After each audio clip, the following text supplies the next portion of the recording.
Hello guys, welcome to my channel. स्वागत है आपका मेरे चैनल पे। मैं हरिप्रिय पटेल बात करूंगा आपसे इस वीडियो में नए चैप्टर के संबंध में, जिसका नाम है वृद्धि और विकास।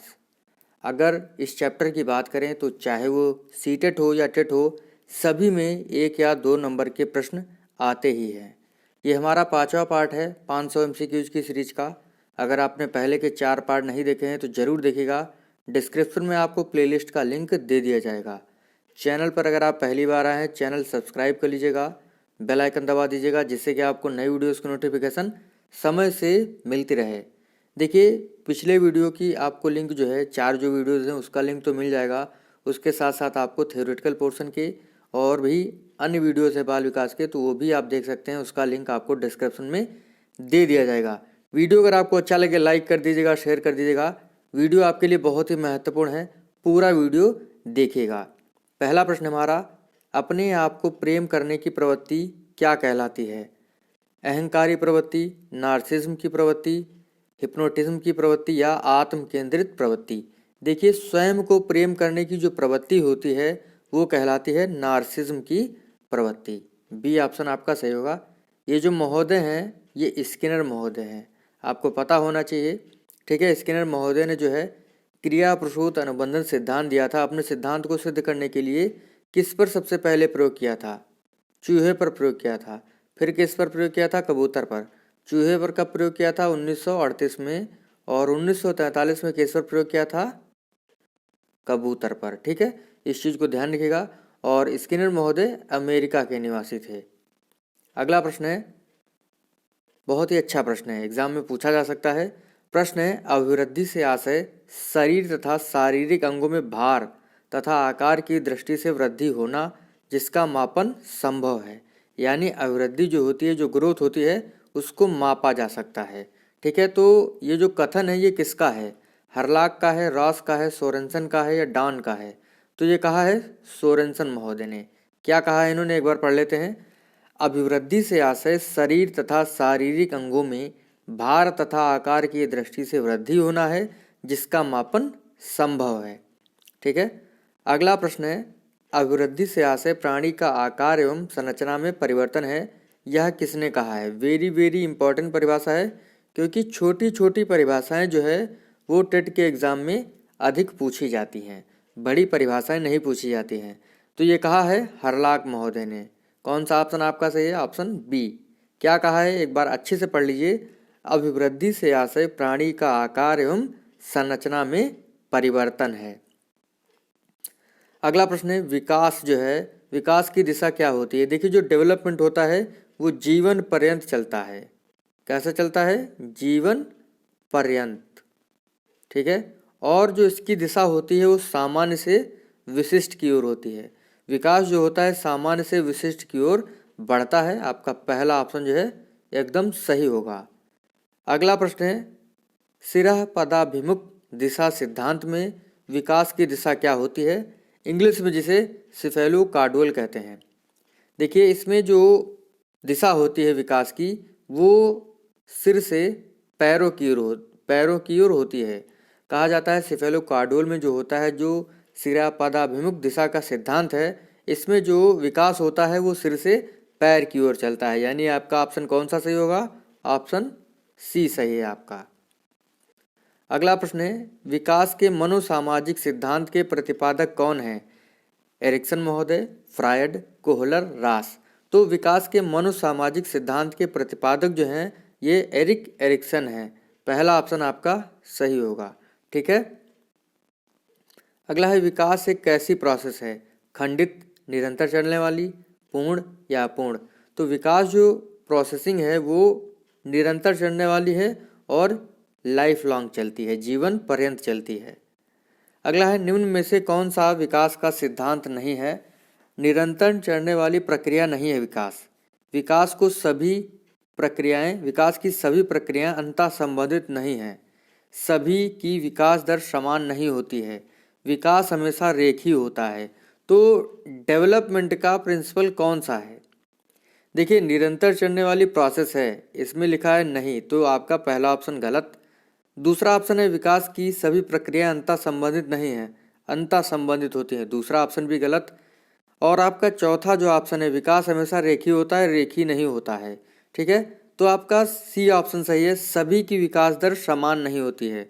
आपने देखा होगा जो विकास होता है वो सभी में समान नहीं होता है, कोई जल्दी बढ़ जाता है, कोई कम बढ़ता है। ठीक है, कोई ज़्यादा सीख पाता है, कोई कम सीख पाता है। तो विकास जो होता है वो सभी में समान नहीं होता है।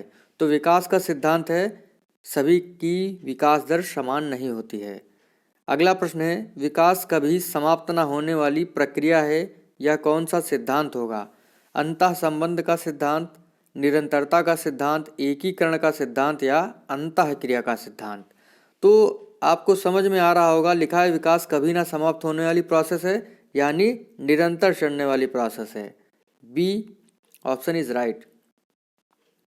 अगला है विकास का कौन सा सिद्धांत नहीं है?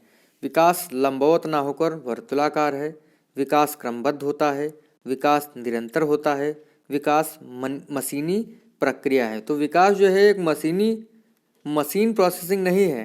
ठीक है, ये तो नॉर्मल प्रोसेस है, सामान्य से विशिष्ट की ओर विकास की दिशा होती है। ठीक है, निरंतर चलता है, क्रमबद्ध होता है, लंबवत ना होकर वर्तुलाकार होता है, मशीनी प्रोसेस नहीं होती है डेवलपमेंट की प्रोसेस। इसीलिए आपका ऑप्शन चौथा सही है।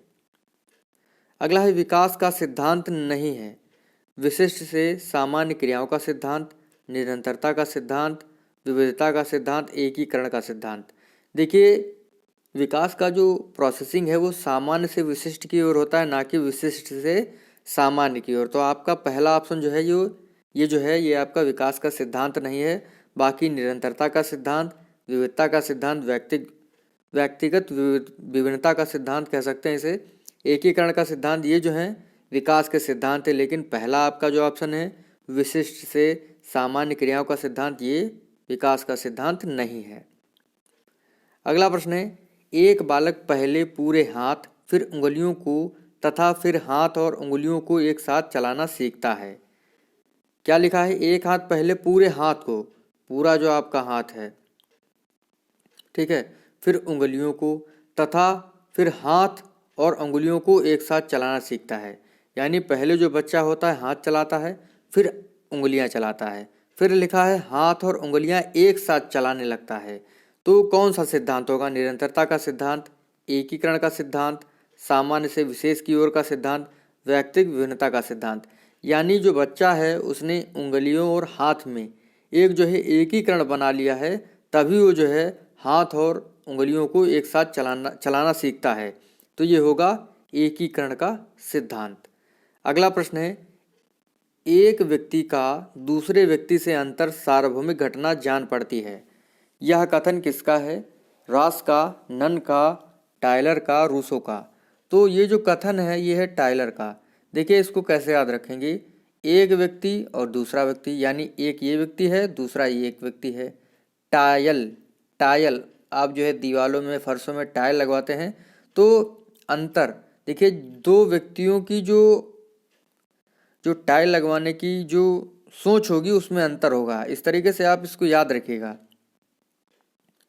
अगला है मानव जाति में विकास होता है किशोरावस्था के अंत तक, बाल्यावस्था के अंत तक, प्रौढ़ावस्था के प्रारंभ तक, जीवन पर्यंत।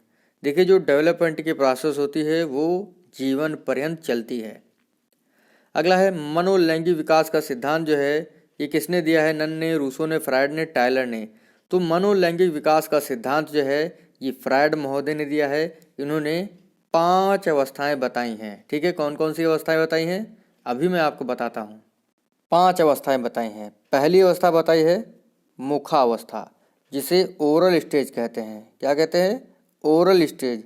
और इसका जो समय होता है वो जन्म से 1.5 वर्ष का होता है। कितना होता है? जन्म से 1.5 वर्ष का। दूसरी अवस्था बताई है गुदा अवस्था, एनल स्टेज। कौन सी स्टेज होती है? एनल स्टेज, जो होती है आपकी 1.5 वर्ष से 3 वर्ष की अवस्था। तीसरी अवस्था इन्होंने बताई है लिंग प्रधान अवस्था, फैलिक स्टेज। कौन सी अवस्था? लिंग प्रधान अवस्था, फैलिक स्टेज, जो इन्होंने बताई है 3 से 6 वर्ष तक की अवस्था। ये तो हो गई 3। चौथी अवस्था इन्होंने बताई है अव्यक्ता अवस्था, लेटेंसी स्टेज, जो होती है 6 से 12 वर्ष की अवस्था। 5वीं अवस्था बताई है जननेंद्रिय अवस्था, जो कि 12 वर्ष के बाद की अवस्था होती है। ठीक है, तो ये 5 अवस्थाएं बताई हैं इन्होंने, इस चीज़ को आप लोग ध्यान रखिएगा। और नार्सिज्म के बारे में ही जो है सिगमंड फ्रायड ने बताया है। ठीक है, इस पॉइंट को आप लोग ध्यान रखिएगा। अगला प्रश्न है, समीप दूराभिमुख दिशा में विकास की दिशा, जिसे इंग्लिश में प्रॉक्सिमो डिस्टल कहते हैं, इसमें जो है जो विकास की दिशा होती है वो क्या होती है? लिखा है समीप से दूर भिमुख। समीप से दूर यानी इसमें जो होता है, इसमें जो विकास की प्रोसेस होती है, जो हमारा बॉडी होता है पूरा, ठीक है, केंद्र से शुरू होता है और बाहरी अंगों की ओर जाता है प्रॉक्सिमो डिस्टल में। सिफेलोकार्डुअल में क्या होता है? सिफेलोकार्डुअल में जो विकास की प्रोसेस होती है वो हमारे सिर से पैरों की ओर जाती है। ठीक है, लेकिन प्रॉक्सिमो डिस्टल में जो होता है विकास की दिशा, वो केंद्र से बाहर की ओर जाती है। इस पॉइंट को आप लोग ध्यान रखिएगा, आपका ऑप्शन बी सही है। अगला है ऑडिपस और इलेक्ट्रा जो ग्रंथि होती है, ऑडिपस जो ग्रंथि होती है वो बालकों में पाई जाती है, जिसकी वजह से वो अपने माँ को प्रेम करता है। इलेक्ट्रा ग्रंथि यानी बिजली जो लगती है, जो बालिकाओं में बिजली लगती है, लगे 440 वोल्ट करंट, आपने गाना सुना होगा, तो वो लड़कियों को है। तो इलेक्ट्रा ग्रंथि जो है लड़कियों में पाई जाती है, इस तरीके से रिलेट करके याद रखिएगा। और इलेक्ट्रा ग्रंथि की वजह से जो लड़की होती है वो अपने पिता से प्रेम करती है। तो ये जो ग्रंथियाँ होती हैं, इनमें जटिलता कब शुरू हो जाती है?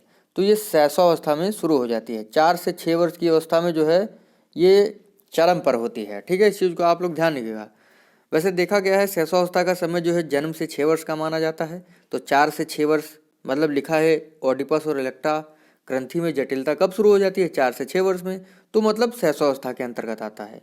बाल्यावस्था जो होती है वो 6 से 12 वर्ष की अवस्था मानी जाती है, और जो किशोरावस्था है वो 12 से 18 वर्ष की अवस्था मानी जाती है। इतना तो आपको पता ही होगा। अगला प्रश्न है, वेरी वेरी इंपॉर्टेंट प्रश्न है। लिखा है विशेष अवधि के दौरान विकास प्रगति करता है, लेकिन एक ऐसी अवधि आती है जिसमें समायोजन करने के लिए विकास जो है विराम करता है। कौन सा सिद्धांत होगा? निरंतरता के सिद्धांत में विकास जो होता है निरंतर होता है।